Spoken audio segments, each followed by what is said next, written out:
नमस्कार। भाग्य में आपका स्वागत है। ये प्रोग्राम उन सभी लोगों का स्वागत करता है जिन्हें लगता है कि उनकी समस्याओं के समाधान ज्योतिष के माध्यम से निकल सकते हैं।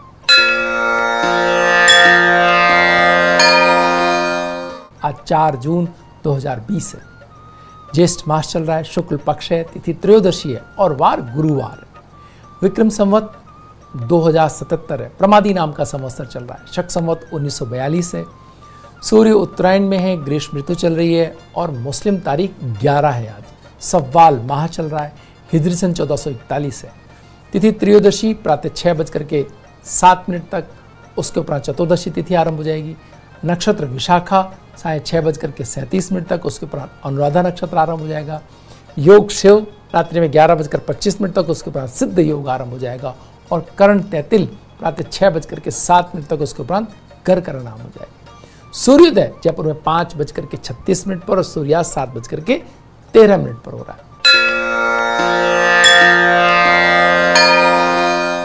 ग्रहों का गोचर मंडल देखें तो सूर्य वृष राशि में, मंगल कुंभ राशि में, बुध मिथुन राशि में, बृहस्पति मकर राशि में, शुक्र वृष राशि में, शनि मकर राशि में, राहु मिथुन राशि में, केतु धनु राशि में और चंद्रमा वृश्चिक राशि में प्रवेश कर रहे हैं। दिन में 1:07। ग्रह योग की बात करें तो भद्रा रात्रि में 3:16 से और रवि योग प्रातः 6:37 तक है। सर्वार्थ सिद्धि योग शाम को 6:37 से अगले दिन सूर्योदय तक है। चतुर्दशी तिथि क्षय हो रही है।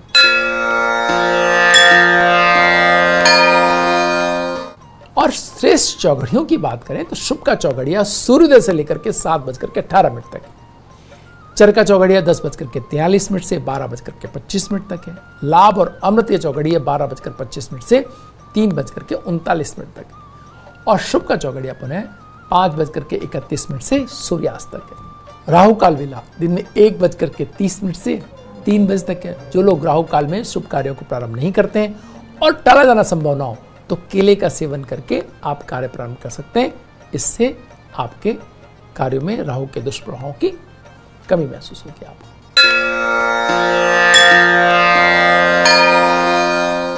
आइए अब बात करते हैं आज के दिन के मूड की। आज चंद्रमा तुला राशि के अंदर है और शुक्र अपनी स्वराशि के अंदर है सूर्य के साथ। इसके मायने ये हैं कि शुक्र की एक राशि में वो स्वयं बैठे हुए सूर्य के साथ और उनकी दूसरी राशि के अंदर चंद्रमा बैठे 1 बजे तक दिन में ये स्थिति बन रही है। और उसके बाद चंद्रमा वृश्चिक राशि में प्रवेश कर जाएंगे जो कि उनकी नीच राशि है।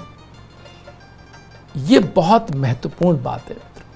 इसमें भावनाओं की तीव्रता एक तरफ है, एक तरफ मन की करने की एक स्वच्छंद इच्छा मन आज के दिन के अंदर उपलब्ध है कि यही करना है। मन बिल्कुल किसी चीज पर आ जाए। और बृहस्पति इसमें शामिल है तो ये भोजन से संबंधित, ये खाना है या ये नहीं खाना है। कुछ लोग जो भोजन प्रिय लोग हैं वो उस पर कहीं बन सकते हैं। बच्चों का मूड उस तरफ जा सकता है, ये नहीं पढ़ना है, ये नहीं करना है, वो नहीं करना है। बहुत सारे नहीं आज के दिन में हो सकते हैं। या ये करना है, शुक्र से संबंधित वो चीजें एक तरफ हो सकती हैं। तो इनके बीच अपनी बुद्धि को सही तरीके से इस काम में लेते हुए, सही निर्णय क्षमता का इस्तेमाल करते हुए, उसका उपयोग करते हुए आप आगे बढ़ सकते हैं। दूसरा, आपको एक ख्याल करना है कि 1 बजे बाद कोई ऐसी स्थिति नहीं आनी चाहिए जिसके अंदर आप किसी बात पे बहुत आग्रही हो जाएं और सामने वाले के विचारों, उसके मन की इच्छा या उसके मनोभावों का ख्याल ना करें। तो ऐसी स्थिति के अंदर द्वंद्व हो गया तो फिर ये बड़ा भारी द्वंद्व हो सकता है। दोनों एक दूसरे की बात को नहीं माने और फिर कोई, और अगर ये राजनीति में है, प्रशासनिक कार्यों में है तो उसके बड़े खामियाजे भुगतने पड़ सकते हैं। और अगर ये घर के अंदर, परिवार के अंदर है तो एक दूसरे का मूड खराब ना हो जाए, इसका ख्याल रखना पड़ सकता है। तो यथासंभव ऐसे वाद विवाद को टालना ठीक है आज। और ऐसे चीज़ों पर काम करने की जहां आपकी कोई इच्छा है, कोई आप कार्य है जिसको आप करना चाहते हैं, ऐसी कोई चीज़ है जो आपके मन में संकल्प है, जो पूरे करना चाहते हैं भावनात्मक रूप से, प्रेम के रूप में, कोई बातचीत के रूप में, उन सबको करने का ये अच्छा दिन हो सकता है। अगर आप वस्त्र व्यवसाय में, तो हो सकता है कि आज के दिन से आपको वो स्थिति मिल जाए जिस स्थिति की आप बड़े दिनों से सोच रहे थे कि इस तरह की चीज़ें हो तो हमारे लिए फ़ायदेमंद है या इसको करना ठीक है। तो वहाँ कहीं एक ऐसी स्थिति दिखाई देती है कि जहाँ से स्वर्ण आभूषण व्यवसाय या वस्त्र व्यवसाय या कॉस्मेटिक वाले व्यवसाय, इन सब की तरफ कोई बड़ा निर्णय आ जाए और इसमें काम कर रहे लोगों को थोड़ी थोड़ी कोई आय की या कोई व्यवस्थाओं की से उम्मीद वो कर सकते हैं, या इस कार्य के निर्माण क्षेत्र से लगे हुए लोगों के लिए कुछ नई सुविधाएं, नई व्यवस्थाएं आती हुई दिखाई दे रही हैं। तो ये एक ऐसा एक सिस्टम यहाँ से एक सामने दिखाई देता है जहाँ से आभूषण, वस्त्र, सौंदर्य प्रसाधन, इन सभी कार्यों के लिए कुछ न कुछ नए नियम या नई व्यवस्थाएं या नए वो कुछ सोच सकते हैं, या उनके प्रति कोई नई चीज़ें निकल करके आ सकती हैं। उसके लिए आज का दिन है। भावनाओं तो हमने बात करी है। धन को लेकर के आज ऐसा हो सकता है कि आप बड़े दिनों के बाद आप निकले हो तो आपको ज़्यादा धन खर्च करने की आपकी इच्छा हो जाए, तो वो भी आपको नियंत्रण में रखनी है। आपको सबसे महत्वपूर्ण बात आज रखनी है कि अपने से बड़े लोगों, अपने जो उम्र में बड़े, वो कहीं अगर कोई अपनी इच्छा या अपना कोई काम सौंप रहे हो या कोई चाहते हो कि टाइम बाउंड काम ऐसे ही होना चाहिए या इसी तरह होना चाहिए, कार्य की कोई पद्धति या कोई टाइमिंग या कोई सिस्टम आप पर इवन थोपना भी चाहते हो, तो उसको सहज तरीके से आपको, अगर आपने स्वीकार कर लिया, मान लिया, उनको सम्मान दिया, तो आगे की कड़ियों में आप देखेंगे इसका बहुत लाभ आपको मिलेगा। साथ ही साथ ये बिल्कुल पूर्णिमा की तरफ जाती हुई एक बात है, एक ऐसी स्थिति की तरफ जाता हुआ दिन है जिसके अंदर आप आगे चल करके एक ऐसी स्थिति यहाँ से लेकर के पूर्णिमा तक का एक ऐसा पुण्य का क्षेत्र मानते हैं, एक ऐसा दिन मानते हैं जिसमें दूसरों के लिए किए गए कार्य आपके अक्षय पुण्यों की स्थिति उत्पन्न करते हैं। अगर आप इस तरह के कार्यों में अपनी भावना, अपने कार्य, अपने धन, अपनी प्रेरणा लगाएंगे तो आप देखेंगे कि एक ऐसे पुण्य न सिर्फ अपने लिए सृजित करेंगे बल्कि अपने आने वाली पीढ़ियों के लिए, अपने बच्चों के लिए, अपने परिवार के लिए अच्छे स्वास्थ्य और अच्छे धन की व्यवस्थाएं आप उत्पन्न करने में, ईश्वर के प्रति, ईश्वर से लेने में आप कामयाब हो सकते हैं। ऐसा समय लगातार अगले 5 दिनों तक, 4 दिनों तक दिखाई देता है। वक्त तो चला एक छोटे से ब्रेक का। ब्रेक के बाद फिर हाजिर होंगे, बने रहिए। बाकी ब्रेक के बाद एक बार फिर आपका स्वागत है। आइए बात करते हैं नवरत्नों के ज्योतिषीय प्रभावों की कड़ी में आज के रत्न मूंगा की। मूंगा रत्न मंगल का प्रतिनिधित्व करता है। मूंगा को बहुत से नामों से जाना जाता है, जैसे प्रवालय, विद्रुमय, लतामणीय, मिसजान और कोरल आदि नामों से मूंगे के उपनाम हैं। मोती की तरह मूंगा भी खनिज पत्थर ना होकर के समुद्री जड़ों से बनने वाला रत्न है। ये समुद्र में पाया जाता है। अच्छे किस्म के मूंगे भूमध्य सागर, ईरान की खाड़ी और स्पेन के समुद्री तट पर पाए जाते हैं। समुद्र में एक समुद्री जंतु होता है। ये जंतु जल में कैल्शियम कार्बोनेट के कठोर एवं सख्त ढेर में बदल जाता है, जो कुछ वर्षों में परिपक्व होकर मूंगा बन जाते हैं। यह एक अपारदर्शक पत्थर होता है। मूंगा विभिन्न रंगों में पाया जाता है, जैसे कि लाल, गुलाबी, नारंगी, सफ़ेद, काले रंग। लेकिन ज्योतिषीय स्थिति में सिर्फ लाल और सफ़ेद मूंगा ही उपयोग में लिया जाता है। मूंगा पत्थर नहीं है, इसलिए आसानी से टूट जाने वाला रत्न होता है। गोलाकार, लंबा, चिकना, गाढ़ा, वर्ण रहित, मोटा एवं पके हुए बिम्फल के समान ये होता है। जिस मूंगा का रंग हिंगल, सिंदूर से मिलता जुलता होता है, वह मूंगा श्रेष्ठ गुण वाला माना जाता है। दोरंगा, कटाफटा, गड्ढे वाला, काले या सफ़ेद धब्बे से युक्त मूंगा ज्योतिष के अनुसार धारण नहीं करना चाहिए, क्योंकि उत्तम क्वालिटी का मूंगा धारण किया जाए तो लाभ मिलता है, लेकिन ये दोष युक्त मूंगा अगर पहन लिया जाए तो नुकसान भी उठाना पड़ सकता है। ज्योतिष शास्त्र में मंगल ग्रह को सौर मंडल में सेनापति की पदवी दी गई है, इसलिए इसे युद्ध का कारक कहा गया है। इसलिए जो लोग कमजोर हों, सुस्त हों, डरपोक हों, आलसी हों, कहने की हिम्मत ना जुटा पाते हों, जिनके मन के अंदर विचार तो आते हों लेकिन उन्हें प्रकट करने का साहस ना हो, अपनी कार्यों की एवज में धन मांगने या अपने कार्य के एवज में ऑफिस में अपने प्रतिफल मांगने में वो चूक जाते हों, और शत्रु उन पर हावी रहते हों, भावनात्मक संबंधों में भी अपनी बात नहीं कह पाते हों, सब स्थितियों में मूंगा धारण करने से एक बहुत ही अद्भुत शक्ति आपको मिलती है। जिन बच्चों का पढ़ाई में मन नहीं लगता, बहुत आलसी रहते हैं, उन्हें मूंगा पहनाया जा सकता है। पुलिस, सेना, फोर्स, आर्मी, हथियार निर्माण करने वाले, कंप्यूटर सॉफ्टवेयर, हार्डवेयर, इंजीनियर आदि में सेवारत कर्मियों को मूंगा पहनने से पदोन्नति मिलती है। मूंगा दरअसल रत्न एक ऐसा है कि जो आपके अंदर न सिर्फ आत्मविश्वास बढ़ाता है, न सिर्फ आपको आंतरिक ताकत देता है, बल्कि सामने कितनी भी बड़ी शख्सियत खड़ी हो, आपको अपनी बात कहने, अपने कार्य करने, अपने अंदर उत्साह और साहस की कमी आपको महसूस नहीं होने देता।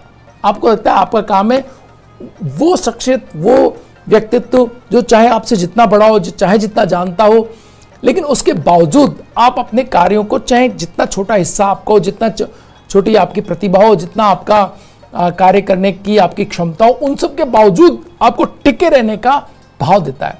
आप डरते नहीं हैं, आप में साहस की कमी नहीं आती, आपको कोई भी कार्य आपको ऐसा नहीं लगता कि आप उसको कर नहीं सकते।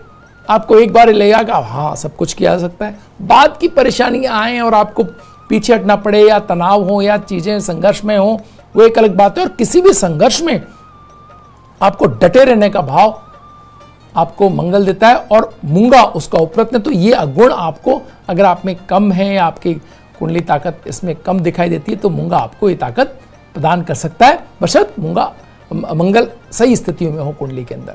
शत्रुओं पर विजय पाना हो, मुकदमों में सफलता लेना हो, तो मूंगा धारण आप कर सकते हैं।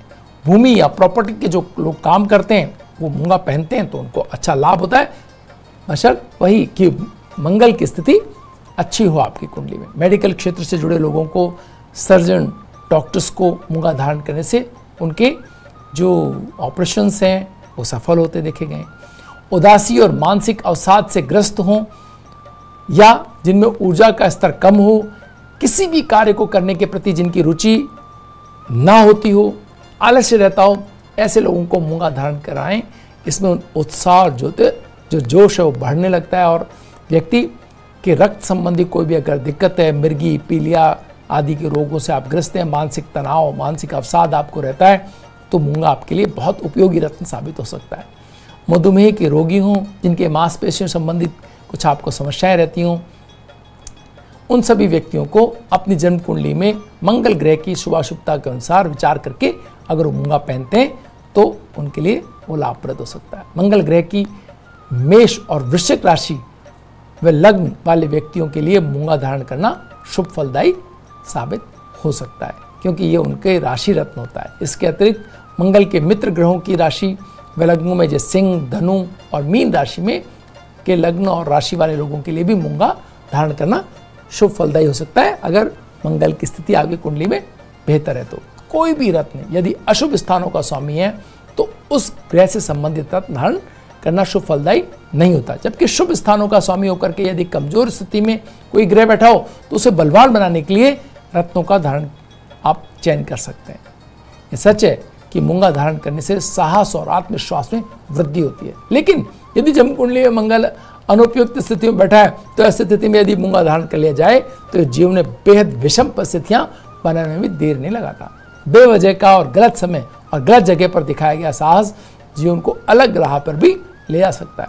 व्यक्ति लड़ाई झगड़ा या दंगा, पुलिस केस आदि संबंधित चीज़ों में उलझ सकता है। बेवजह की परेशानियां उसको आ सकती हैं। बेवजह का दिखाया गया उत्साह उसको कठिन समस्या में डाल सकता है, जिसमें उसकी ऊर्जा, धन और समय थोड़े परेशानी में आ सकते हैं। पारिवारिक सुख, शांति, संतान सुख, वैवाहिक सुख आदि सभी आपको प्राप्त हो सकते हैं। आपका हौसला बढ़ सकता है मूंगा की वजह से, मूंगा पहनने के कारण। लेकिन अगर ये विषम स्थितियों में मंगल है, केंद्र से बाहर है, केंद्र में नहीं है, अगर आपके अपनी राशि को नहीं देख रहा है, तो आप फिर मूंगा धारण करते समय बहुत सारी चीज़ों का विचार करना आवश्यक हो जाता है।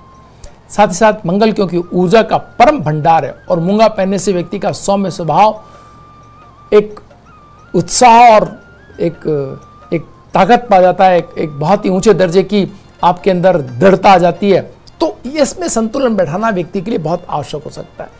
इसलिए बिना जन्म कुंडली में ग्रहों की स्थिति को विश्लेषण किए बगैर मूंगा धारण करना नहीं चाहिए। मूंगा तब धारण करें जब आप किसी वांछित लक्ष्य को पाना चाहते हैं और आपको लग रहा है कि ये अभी आपको पाने के लिए चीज़ें उतनी सरल नहीं हैं, संघर्ष क्षमता चाहिए। आप मूंगा कुछ समय के लिए धारण कर सकते हैं। मूंगा गोमेद, लहसुनिया, नीलम इनके साथ पहनना हानिकारक सिद्ध कर सकता है।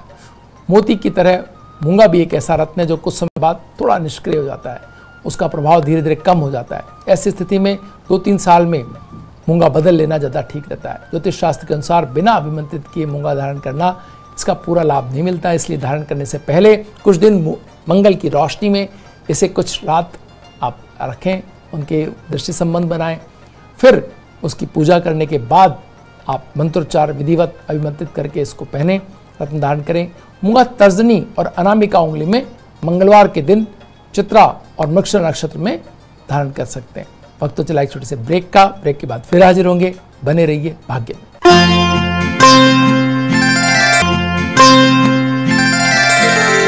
ब्रेक के बाद एक बार फिर आपका स्वागत है।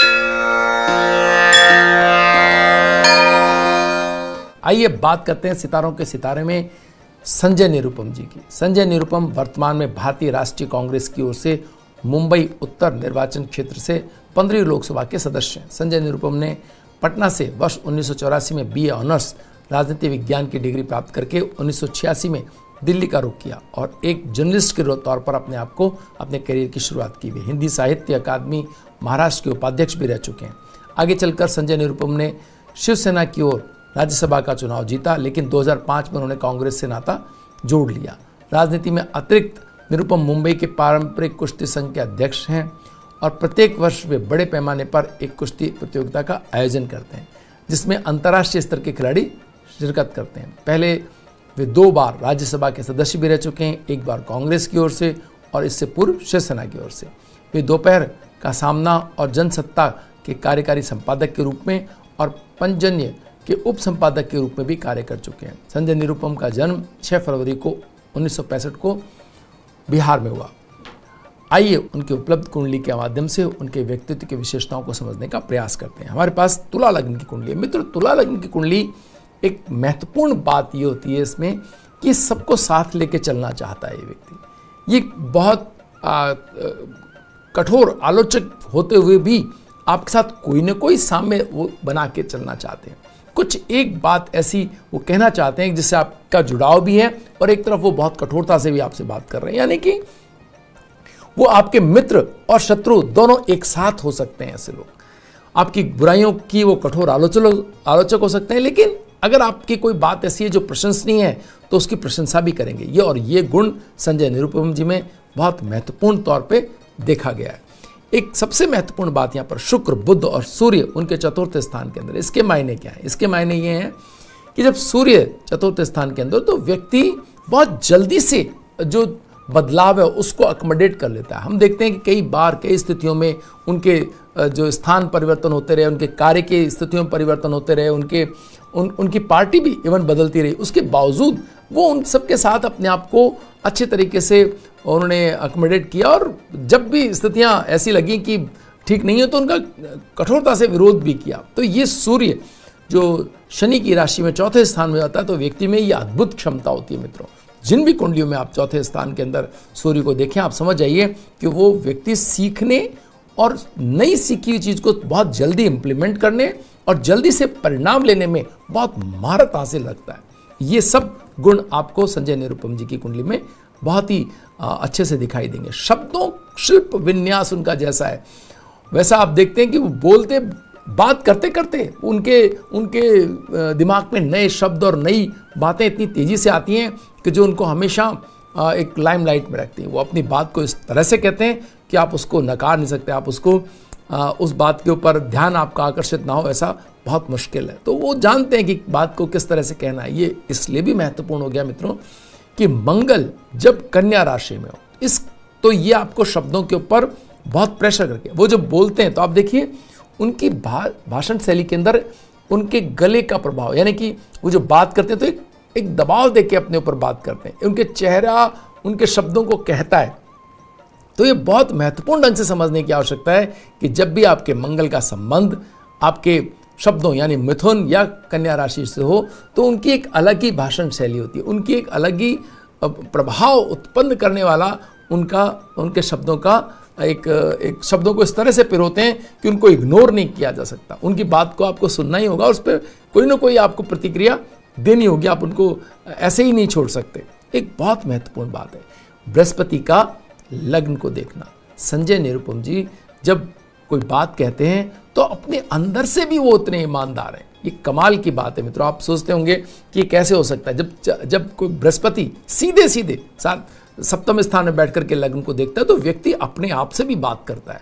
वो चाहता है कि वो कर रहा है जो तो ठीक है, लेकिन वो कहीं ना कहीं अपने प्रति भी जवाबदेह होते हैं। ऐसे लोग अपने अंदर झांकते हैं ऐसे लोग, और अपने अंदर से जवाब चाहते हैं। जब तक वो खुद संतुष्ट नहीं होते तब तक किसी कार्य को उन पर थोपा नहीं जा सकता। बड़ी मुश्किल से ही किसी काम को वो किसी के थोपे जाने के कारण करने के आदि रहे। आदेश वो लेते हैं, लेकिन जब तक संतुष्ट ना हो तब तक नहीं, मतलब अगर उनको संतुष्ट करके ही आप उनसे कोई कार्य को करवा सकते हैं। चंद्रमा उनका छठे स्थान के अंदर मित्रों शत्रु हंता राजयोग देता है।